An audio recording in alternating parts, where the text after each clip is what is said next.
नमस्कार, मैं हूं Pankaj Kumar. TV9 digital platform पर आपका स्वागत है। आज राजशास्त्र में बात करेंगे कि यूक्रेन और रसिया के बीच में युद्ध हुआ तो भारत किसकी ओर होगा।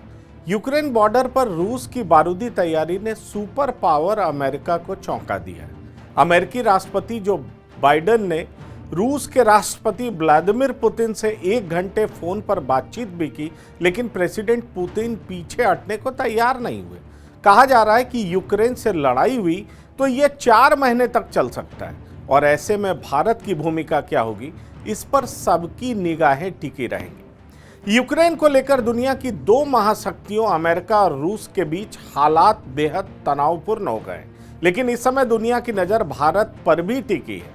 पूरा विश्व जानना चाहता है कि अगर रूस और यूक्रेन के बीच अदावत हुई तो भारत किसकी तरफ होगा, क्योंकि ये लड़ाई यूक्रेन के नाम पर रूस और अमेरिका के बीच होगी।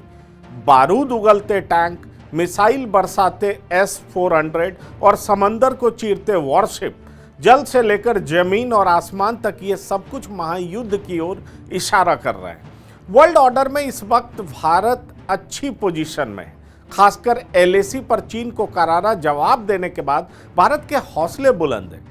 हिंद की ताकत का एहसास पूरी दुनिया को हो चुका है और दोनों ही सुपर पावर अमेरिका और रूस से हिंदुस्तान के रिश्ते अच्छे हैं। जानकार बताते हैं कि युद्ध से पहले के कूटनीतिक युद्ध में दोनों ही मुल्क मजबूत भारत को अपने पाले में करना चाहेंगे। अमेरिकी राष्ट्रपति जो बाइडेन ने ऐलान किया है कि रूस अगर यूक्रेन पर हमला करता है तो वो मॉस्को के खिलाफ बेहद कड़े प्रतिबंध लगाएंगे। एक्सपर्ट्स के मुताबिक अमेरिका अगर रूस के खिलाफ कड़े प्रतिबंध लगाता है तो इससे भारत की मुश्किलें बढ़ जाएंगी। इतना ही नहीं, S-400 एयर डिफेंस डील पर भी संकट मंडरा सकता है। आपको बता दें कि S-400 एयर डिफेंस का एक ऐसा सिस्टम है जिसे दुश्मनों का सबसे बड़ा संहारक और युद्ध के मैदान का महाकवच कहा जाता है। सुपरसोनिक और हाइपरसोनिक मिसाइलों से लैस S-400 की पहली खेप दिसंबर के महीने में रूस से भारत पहुंच चुकी है। Stockholm International Peace Research Institute यानी SIPRI की रिपोर्ट के अनुसार भारत की करीब 60% सैन्य आपूर्ति रूस से होती है और ये एक बेहद अहम पक्ष है। एक्सपर्ट के मुताबिक जब पूर्वी लद्दाख में चीन और भारत के सैनिक आमने सामने हैं तो ऐसे में यूक्रेन के मामले में भारत रूस को नाराज करने का जोखिम नहीं ले सकता है।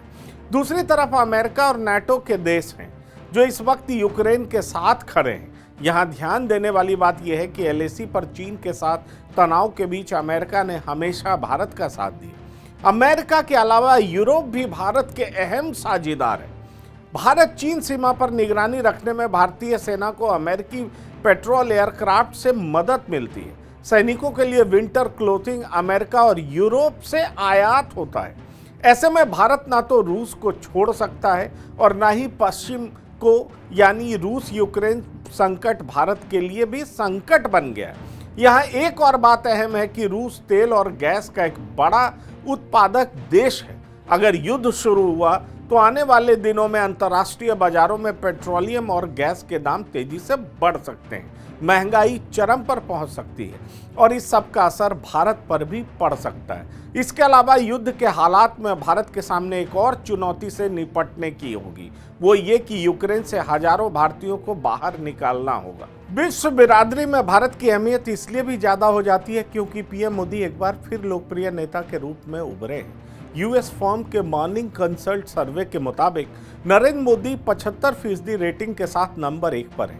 इस लिस्ट में दूसरे नंबर पर मैक्सिकन राष्ट्रपति आंद्रे मैनुअल लोपेज ओब्राडोर है, जिनकी रेटिंग 67% है। इसके बाद तीसरा नंबर इटली के प्रधानमंत्री मारियो द्राघी का है, जिन्हें 60% रेटिंग मिली है, जबकि अमेरिकी राष्ट्रपति जो बाइडेन की 41% रेटिंग के साथ 5वें नंबर पर है। बढ़ती लोकप्रियता के कारण ही मौजूदा हालात में अमेरिका और रूस दोनों ही देश भारत का साथ चाहते हैं, लेकिन भारत ना काहू से दोस्ती ना काहू से बैर वाले फॉर्मूले पर ही चलना चाहेगा। अब यहाँ गौर करने वाली बात यह भी है कि S-400 डील पर अमेरिका की नाराजगी के बावजूद भारत ने रूस से ये एयर डिफेंस सिस्टम खरीदा। भारत में इसकी पहली डिलीवरी भी हो गई, लेकिन अमेरिका इस पर चुप्पी साधे रखा। ये सब कुछ भारत के बढ़ते इंटरनेशनल इमेज का नतीजा है। लेकिन जानकार कहते हैं कि अगर रूस ने यूक्रेन पर अटैक किया तो इंडो पैसिफिक रीजन की स्ट्रैटेजी भी प्रभावित हो सकती है। इसलिए भारत इस मामले में फूंक फूंक कर कदम रखेगा। लेकिन रूस के पाले में चीन खड़ा है, जिसकी अदावत भारत और अमेरिका दोनों ही मुल्कों से। इसलिए अमेरिका चाहता है कि भारत खुलकर उसका साथ दे। जाहिर तौर पर और जिस तरह से खबरें आ रही हैं, ये बताया जा रहा है कि कल सुबह रूस सीधा आक्रमण कर सकता है, क्योंकि तकरीबन 2 लाख सैनिक मोर्चे पर तैनात हैं और यूक्रेन पर चारों तरफ से हमला कर सकता है।